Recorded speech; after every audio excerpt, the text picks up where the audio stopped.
En plena cena navideña, mis padres anunciaron, toda nuestra herencia será para María, tú no sirves para nada. Mi hermana se rió y dijo, jamás fuiste el favorito. Me fui sin preocupación y les dije que ya no pagaría sus facturas médicas, pero después de un mes, me contactaron. Nunca pensé que mi familia me apuñalaría por la espalda en una noche que se suponía debía ser feliz. Era 24 de diciembre, la cena navideña, pero también el día de la boda de mi hermana María. La casa de mis padres estaba llena de luces, música y gente del pueblo. Yo llegué temprano, como siempre, con las manos llenas de trabajo. Descargué mesas, colgué adornos y pagué la mitad del banquete porque mi mamá me lo pidió con esa voz suave que siempre usaba para sacarme dinero. Tú ganas bien, hijo, ayúdanos esta vez, dijo. Yo, como tonto, acepté. María, mi hermana menor, estaba deslumbrante con su vestido blanco. A sus 28 años, siempre había sido la estrella de la familia, bonita, encantadora, la consentida. Yo, con 32, era el trabajador silencioso, el mecánico que mantenía todo a flote. Desde que salí de la secundaria, mi sueldo fue para ellos, las pastillas caras de mi papá, los doctores de mi mamá, el techo nuevo de la casa. María nunca puso un peso. Ella tiene un futuro brillante, decía mi papá. Yo no decía nada. Estaba acostumbrado a ser el burro de carga. La boda fue bonita hasta que llegó la cena. Nos sentamos bajo las luces navideñas, con platos llenos de pavó y tamales. El novio de María, Javier, un tipo presumido que vendía casas, no paraba de hablar de su éxito. Yo estaba comiendo tranquilo con mis tíos cuando mi papá se paró con un vaso en la mano. Pensé que iba a brindar por los novios. ¡Qué estúpido fui! Esta es una noche especial, dijo, con esa voz seria que ponía cuando quería impresionar. María, hija, hoy empiezas una nueva vida, y tu madre y yo queremos que estés segura. Por eso, toda nuestra herencia será para ti, la casa, las tierras, el dinero que hemos guardado. Te lo mereces. El aire se congeló. Miré a mi mamá, esperando que dijera algo, pero ella solo sonrió y asintió. Mis tíos se miraron raro, y algunos primos me echaron un vistazo, como esperando que yo reaccionara. Entonces mi papá me clavó los ojos y soltó, tú, hijo, la verdad es que no sirves para nada. Nunca has hecho algo grande. María es el orgullo de esta familia. Sentí que el suelo se abría bajo mis pies. No sirves para nada. Las palabras me golpearon como martillazos. Antes de que pudiera procesarlo, María soltó una risa fuerte desde la mesa principal. Siempre lo supe, dijo, con una sonrisa cruel. Jamás fuiste el favorito. Ni siquiera sé por qué te matas trabajando tanto. Javier se rió con ella, y algunos invitados también, como si fuera una broma genial. Mis manos temblaban sobre la mesa. Quise gritar, romper algo, pero me contuve. Me levanté despacio, y el silencio volvió de golpe. Caminé hacia mis padres, que estaban sentados con cara de satisfacción, y les dije, si no sirvo para nada, entonces no esperen que siga pagando sus cuentas. Ni las médicas ni nada. Que María se haga cargo. Mi mamá abrió la boca, pero no la dejé hablar. Agarré mi chamarra y salí. Alguien gritó mi nombre, creo que mi tía Rosa, pero no volteé. Subí a mi camioneta y manejé a mi departamento, un lugar pequeño pero mío. Esa noche no dormí. Me quedé pensando en todo lo que había dado por ellos, años de sueldo, fines de semana arreglando su casa, noches preocupado por sus deudas. Y ahora me trataban como basura. Los días siguientes fueron un borrón. No contesté sus llamadas. María me mandó un mensaje el 26, qué exagerado eres, siempre haciendo drama. Lo borré sin responder. Mis padres no insistieron mucho, supongo que estaban ocupados con la nueva vida de María. Yo me metí en mi trabajo, en mi taller, en mis clientes. Por primera vez, no sentí el peso de tener que salvarlos. Pasó un mes. Era finales de enero, y estaba en el taller cambiando una llanta cuando mi celular sonó. Era un número desconocido. Contesté por curiosidad, y la voz de mi mamá salió del otro lado, temblorosa. Hijo, soy yo. Necesitamos hablar. Es urgente. ¿Qué pasa?, pregunté, frío. Es tu papá, dijo. Está muy enfermo. Necesita una operación cara, y, no tenemos el dinero. Por favor, hijo, ayúdanos. Apreté el teléfono con fuerza. Después de humillarme, después de darme la espalda, ahora venían a mendigar. ¿Y María? Pregunté. ¿Por qué no paga ella con su herencia? Silencio. Luego un sollozo suave antes de que colgara. Me quedé ahí, con el ruido del taller de fondo, y una idea empezó a crecer en mi cabeza. No iba a ayudarlos. No esta vez. Pero tampoco iba a quedarme de brazos cruzados. Si me querían fuera de sus vidas, les iba a dar una lección que nunca olvidarían. Esa llamada de mi mamá me dejó con un sabor amargo en la boca, pero también con algo más, una chispa de furia que no se apagaba. Durante días, no podía sacarme de la cabeza sus palabras temblorosas pidiéndome ayuda, como si nada hubiera pasado en la boda.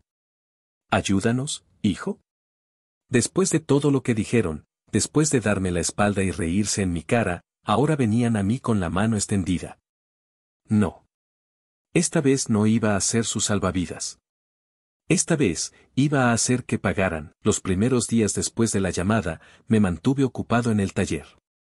Cambiaba llantas, arreglaba motores, hablaba con clientes como si todo estuviera bien. Pero por dentro, mi cabeza no paraba de dar vueltas. ¿Cómo podían tener el descaro de pedirme dinero después de darme la patada? ¿Y María, con su herencia, dónde estaba? Decidí averiguarlo. No soy de los que se quedan sentados esperando respuestas. Si quería saber qué pasaba, iba a buscarlas yo mismo. El sábado siguiente, manejé al pueblo. No fui directo a la casa de mis padres, no quería verlos todavía. En lugar de eso, paré en el mercado, donde siempre hay chismes frescos. Me senté en la fonda de Doña Lupe, una señora que sabe todo de todos, y pedí un café. Mientras me lo servía, dejé caer una pregunta casual: ¿qué tal la vida de casados de María y Javier? Los vi tan felices en la boda. Doña Lupe sonrió, pero sus ojos brillaron con ese brillo de quien tiene algo jugoso que contar. Ay, mijo, felices sí, pero gastando como si fueran millonarios. Dicen que se compraron una casa grandota en las afueras, de esas con jardín y piscina. La gente no para de hablar de eso, porque nadie sabe de dónde sacaron tanto dinero tan rápido. Me quedé callado, tomando un sorbo de café. ¿Y mis papás? ¿Cómo están ellos?, pregunté, como si no me importara mucho. Ahí cambia la cosa, dijo Doña Lupe, bajando la voz. Tu papá está mal, dicen que necesita una operación del corazón. Tu mamá anda pidiéndole prestado a medio mundo, pero nadie quiere soltar un peso. Dicen que están bien fregados con deudas del hospital. Salí de la fonda con la cabeza hirviendo. María y Javier nadando en lujo mientras mis padres se ahogaban en problemas. ¿Y la herencia? ¿No se suponía que era para asegurar el futuro de María? Algo no cuadraba. Esa noche, en mi departamento, saqué un cuaderno viejo y empecé a anotar todo lo que sabía. Las tierras que mis padres tenían eran unas hectáreas al sur del pueblo, nada del otro mundo, pero valían algo. La casa era vieja, pero estaba pagada. El dinero ahorrado no podía ser mucho, porque siempre me pedían ayuda. Entonces, de donde salía la casa con piscina, el lunes, llamé a un amigo del taller, Luis, que tiene un primo abogado. Le conté todo sin rodeos: la humillación en la boda, la herencia para María, las deudas de mis padres, el lujo de mi hermana. Necesito saber si puedo hacer algo, Luis. No quiero el dinero por codicia, pero no voy a dejar que me sigan pisoteando. Luis me dio el número de su primo, un tipo serio llamado Roberto. Lo llamé esa misma tarde y quedamos en vernos el miércoles en su oficina, una casita chiquita pero decente en el centro del pueblo. Cuando llegué, Roberto me recibió con un apretón de manos firme y me pidió que le contara todo desde el principio. Hablé por casi una hora, y él tomaba notas sin interrumpirme. Cuando terminé, puso el lápiz sobre la mesa y me miró. Lo primero que necesitamos es ver los papeles de las tierras y la casa, dijo. Si tus padres te usaron como banco todos estos años, hay una chance de que parte de esa herencia tenga tu sudor encima. Si demostramos que tu dinero mantuvo esas propiedades, Podrías reclamar algo legalmente. Pero va a ser un lío, te lo advierto. No me importa el lío, respondí. Quiero que sientan lo que yo sentí. Roberto asintió. Entonces empecemos. Necesito que me traigas cualquier recibo, transferencia, comprobante de pagos que hayas hecho por ellos. Facturas médicas, arreglos de la casa, lo que tengas. Vamos a armar un caso. Pasé los siguientes días revolviendo mi departamento como loco. Encontré un montón de cosas, recibos de farmacias de hace 5 años, comprobantes de depósitos que les hice para el tejado. Hasta una nota escrita por mi mamá agradeciéndome por pagar una consulta cara del cardiólogo de mi papá. Cada papel que encontraba era como una pieza de un rompecabezas. Cuando volví con Roberto, le dejé una caja llena de pruebas sobre su escritorio. Esto es oro, dijo, hojeando los documentos. Aquí hay miles de pesos que salieron de tu bolsillo. Si las tierras o la casa se pagaron o mantuvieron con tu dinero, tenemos un argumento sólido para pelear por una parte. ¿Y cómo hago que María y mis papás lo paguen caro? Pregunté. Roberto sonrió por primera vez. Paciencia. Primero, reclamamos lo que es tuyo. Luego, cuando se den cuenta de que están perdiendo, van a empezar a sudar. Si quieres que sufran, deja que el pueblo hable. La gente odia a los ingratos. Esa idea me gustó. El pueblo era pequeño, y los chismes corrían como fuego. Si lograba que todos supieran cómo mi familia me usó y me tiró a la basura, María y mis padres no iban a poder caminar con la cabeza en alto. Pero no iba a ser solo chisme. Quería que perdieran algo real, algo que les doliera. Días después, Roberto me llamó. Encontré algo interesante, dijo. Las tierras que tus padres le dieron a María tienen una deuda vieja con el banco. No es mucho, pero nunca se terminó de pagar. Y adivina quién puso dinero para evitar que las embargaran hace 3 años. Yo, pregunté, aunque ya lo sospechaba. Tú, confirmó. Hiciste un depósito grande en el 2022, según uno de los recibos que me diste. Eso nos da una entrada. Podemos argumentar que esas tierras no eran completamente de tus padres para darlas, porque tú las salvaste. Sentí un calor en el pecho, no de felicidad, sino de algo más oscuro. Estaba empezando a ver el camino. Entonces, ¿qué hacemos ahora?, pregunté. Vamos a mandar una notificación legal a tus padres y a María, dijo Roberto. Les diremos que estás reclamando tu parte por todo lo que aportaste. No te preocupes, lo haremos sonar serio, con fechas y números. Cuando les llegue, van a entrar en pánico. Perfecto, dije. Que empiece el juego. Esa noche, me senté en mi departamento con una cerveza en la mano, mirando el cuaderno donde había anotado mi plan. Paso 1, recuperar lo que era mío. Paso 2, hacer que el pueblo supiera la verdad. Paso 3, verlos caer. No quería solo dinero, quería que María, Javier y mis padres sintieran el mismo vacío que yo sentí en esa boda. Que se quedaran solos, señalados, sin nada. Unos días después, Roberto me mandó una copia de la notificación. Era un papel lleno de palabras legales, pero el mensaje era claro: yo, su hijo inútil, estaba reclamando una parte de las tierras por todo el dinero que puse. La notificación se envió por correo certificado a la casa de mis padres y a la nueva dirección de María y Javier. Me imaginé sus caras al abrir el sobre, y por primera vez en semanas, sonreí de verdad. El teléfono no tardó en sonar. Era María. Contesté, pero no dije nada. ¿Qué demonios te pasa?, gritó al otro lado. ¿Crees que puedes venir a quitarnos lo que es nuestro? Eres un envidioso. Tuyo, respondí, tranquilo. Vamos a ver qué dice el juez. Porque yo puse más en esas tierras que tú en toda tu vida. Colgó furiosa, pero su voz temblaba. Sabía que estaba asustada. Luego llamó mi mamá, llorando. Hijo, ¿por qué nos haces esto? Somos tu familia. Ustedes me enseñaron que no valgo nada, dije. Ahora solo estoy siguiendo sus reglas. Colgué sin esperar respuesta. El juego estaba en marcha, y esta vez, yo tenía el control. La notificación legal fue como tirar una bomba en medio de la casa de mis padres. Sabía que iba a causar caos, pero no imaginé cuánto. Los días después de enviarla fueron un torbellino de gritos, llamadas y rumores que se esparcieron por el pueblo como gasolina en un incendio. Mi plan estaba en marcha, y esta vez no iba a dar marcha atrás. Quería que María, Javier y mis padres sintieran el peso de lo que me hicieron, no solo con palabras, sino con hechos. El primer golpe vino rápido. 2 días después de que María me llamó furiosa, mi teléfono volvió a sonar. Era mi papá. Su voz estaba ronca, como si no hubiera dormido, y por primera vez en años, no sonaba autoritario. ¿Qué estás haciendo, hijo?, dijo, casi susurrando. Nos llegó un papel del abogado diciendo que quieres quitarnos las tierras. Esto es una locura. Somos tu familia.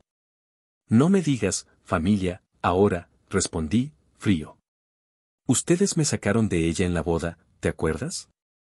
Dijiste que no sirvo para nada. Bueno, ahora estoy demostrando que sí sirvo, pero no para ayudarlos. Es un malentendido, gritó. Todo esto es por María, para que tenga algo seguro. No queríamos hacerte daño. Demasiado tarde, dije. Hablen con mi abogado si quieren arreglarlo. Colgué y apagué el teléfono. No quería escuchar más excusas. Ya había tomado mi decisión, iba a recuperar lo que era mío y, de paso, hacer que pagaran por cada palabra que me clavaron en la cena navideña. Roberto, mi abogado, me había dicho que teníamos un caso sólido. Los recibos y depósitos que les di mostraban que yo había puesto miles de pesos en esas tierras y en la casa. Si mis padres querían pelear, que lo hicieran en la corte. El viernes de esa semana, quedé con Roberto en su oficina. Llegué con una coca en la mano, tratando de mantener la calma, pero por dentro estaba ansioso. Me recibió con una sonrisa y un montón de papeles sobre el escritorio. Ya empezaron a moverse, dijo, señalando los documentos.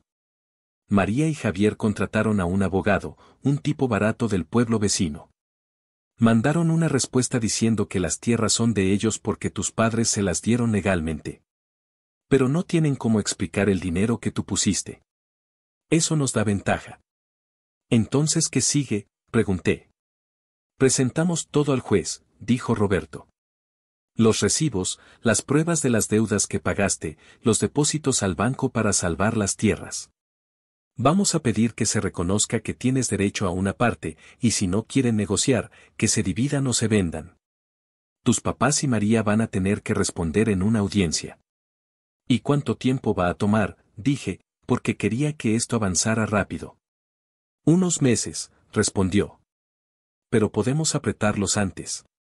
Si el pueblo empieza a hablar, van a querer ceder para no quedar como los malos. Ahí fue cuando recordé lo que Roberto había dicho antes, el poder de los chismes. El pueblo era pequeño, y la gente no se callaba nada. Si lograba que todos supieran cómo mi familia me usó y me humilló, María y mis padres no iban a poder esconderse. Decidí que era hora de soltar la verdad, pero no lo iba a hacer gritando en la plaza. Iba a ser más sutil, más efectivo. Esa tarde, fui al taller de Luis, mi amigo. Él siempre había sido bueno para escuchar, y sabía que no se guardaba nada. Mientras tomábamos un refresco en la entrada, le conté todo, la boda, las palabras de mi papá, la risa de María, las tierras que me quitaron después de años de pagar sus deudas. No exageré nada, solo dejé que los hechos hablaran. ¿En serio te hicieron eso?, dijo Luis, con los ojos abiertos. Qué poca vergüenza. Tú te mataste trabajando por ellos, y ahora te dan la espalda. Sí, dije, encogiéndome de hombros. Pero ya no voy a ser su burro de carga. Que se las arreglen solos. No le pedí que contara nada, pero sabía que lo haría. Luis era como una radio ambulante, lo que oía, lo repetía. Y así empezó. Para el domingo, ya había rumores en el mercado. Doña Lupe me lo confirmó cuando pasé por un café el lunes. ¿Es cierto que tus papás te dejaron fuera de la herencia después de todo lo que hiciste por ellos?, me preguntó, mientras me servía. No me gusta hablar de eso, dije, fingiendo tristeza. Pero sí, algo pasó en la boda. Ellos eligieron a María. Doña Lupe chasqueó la lengua. ¡Qué injusticia, mijo! Todo el mundo sabe que tú eras el que los mantenía. Y ahora dicen que María anda presumiendo una casa nueva mientras tu papá está enfermo. ¡Qué feo! No dije más, pero sonreí por dentro. El fuego ya estaba encendido.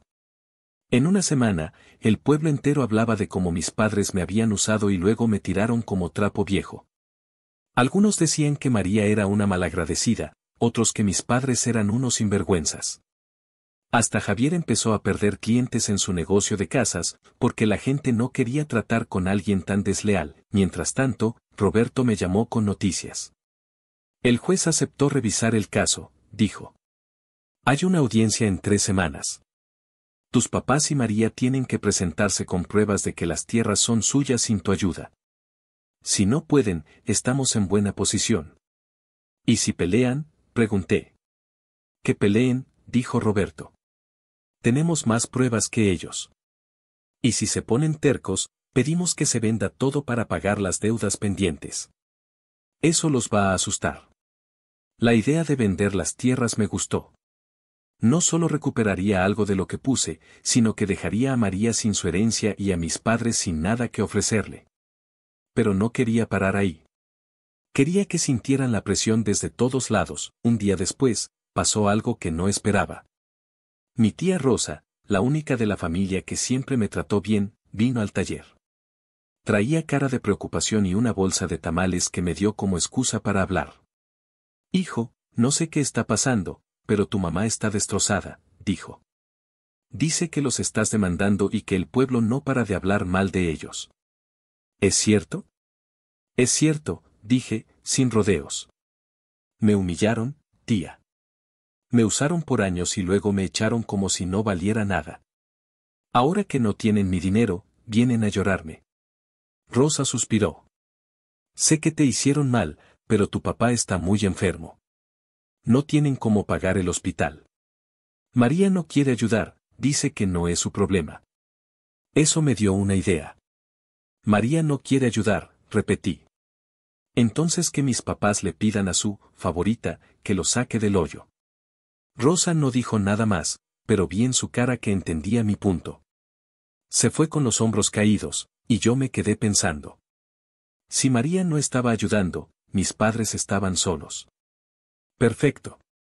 Era hora de apretar más. Esa noche, fui a un bar del pueblo donde sabía que había conocidos de Javier.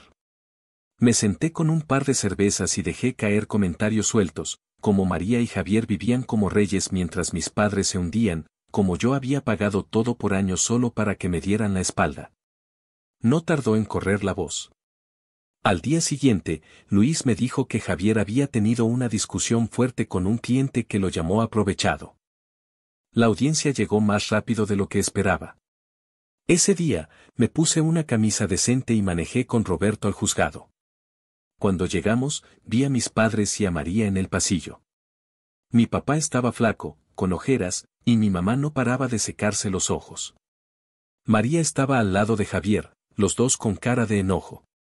No me miraron, pero yo sí los vi. No sentí lástima, solo satisfacción. Dentro, el juez escuchó a Roberto explicar cómo mi dinero había mantenido las tierras y la casa. Mostró los recibos, los depósitos, todo.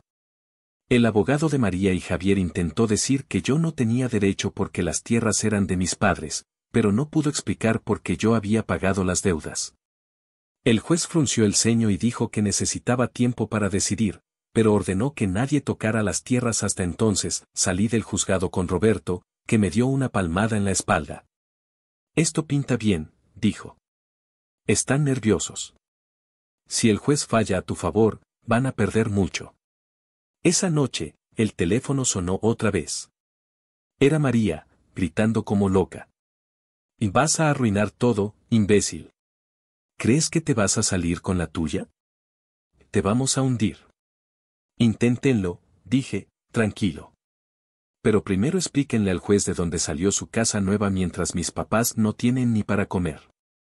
Colgó, pero supe que el miedo ya estaba dentro de ella. El pueblo hablaba, el juez dudaba, y mi familia se tambaleaba. Mi venganza estaba funcionando. Las semanas después de la audiencia fueron como ver un castillo de naipes derrumbarse en cámara lenta. Mi familia había construido su mundo sobre mentiras y promesas vacías, y yo, con la ayuda de Roberto y un poco de paciencia, lo estaba tirando todo abajo. No iba a mentir, cada noticia que me llegaba, cada rumor que escuchaba, me hacía sentir una satisfacción que no había sentido en años. No era felicidad pura, era algo más oscuro, pero también liberador. Ellos me habían humillado, y ahora les tocaba a ellos probar su propia medicina. El juez no tardó mucho en dar su fallo. 2 semanas después de la audiencia, Roberto me llamó una mañana mientras estaba en el taller, cambiando el aceite de un coche. Su voz sonaba tranquila, pero había un toque de victoria en ella. Tenemos el veredicto, dijo. El juez revisó todo, tus recibos, los depósitos, las deudas que pagaste. Falló a tu favor. Las tierras no eran completamente de tus padres para darlas, porque tu dinero las mantuvo a flote. Te reconocen derecho a una parte, y como nadie puede pagar las deudas pendientes, ordenó que se vendan para saldarlas. Te toca un porcentaje de lo que salga. ¿Y ellos qué?, pregunté, limpiándome las manos con un trapo. Se quedan con lo que sobre, si es que sobra algo, dijo Roberto. Pero hay más.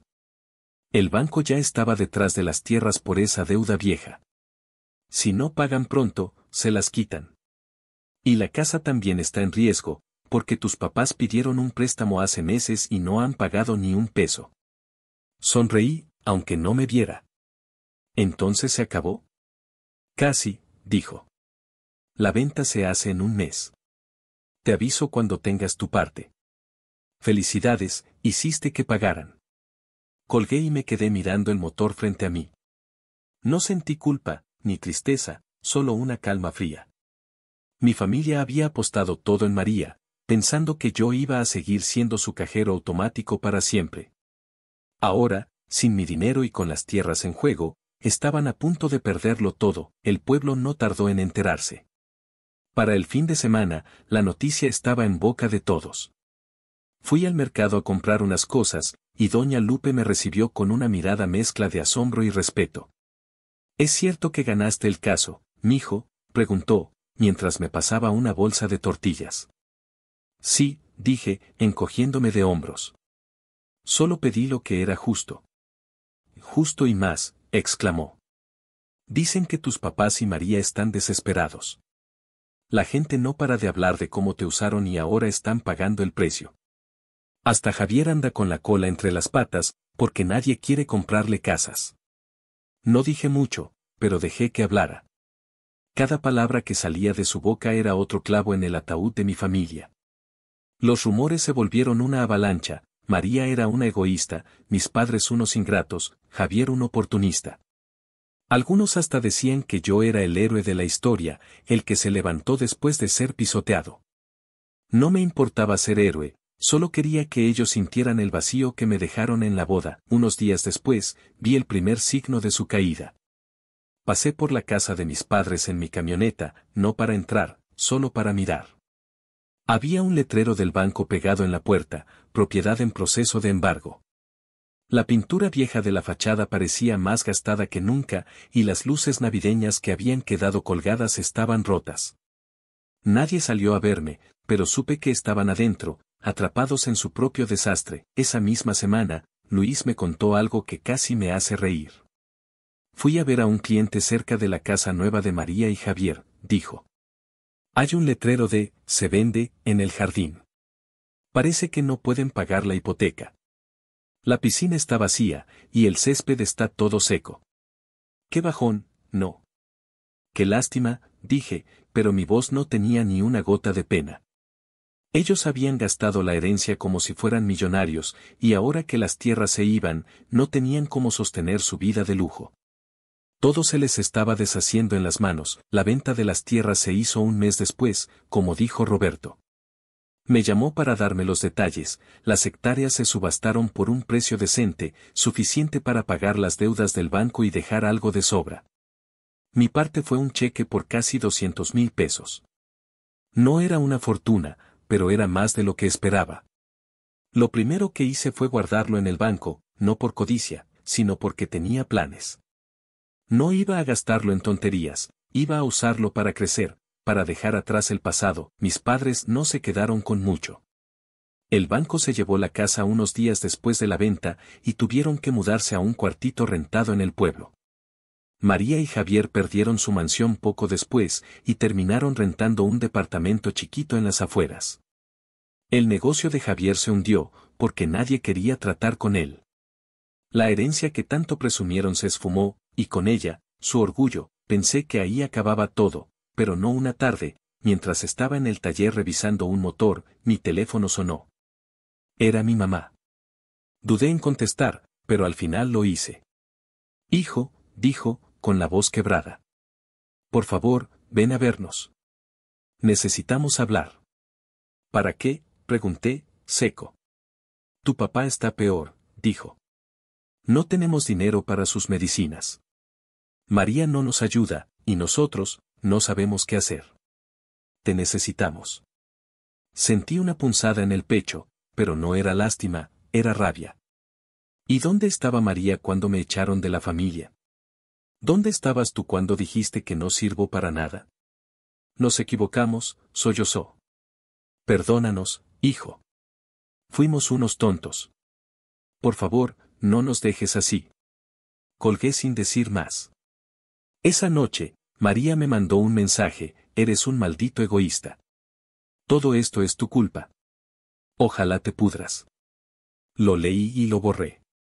No valía la pena responder.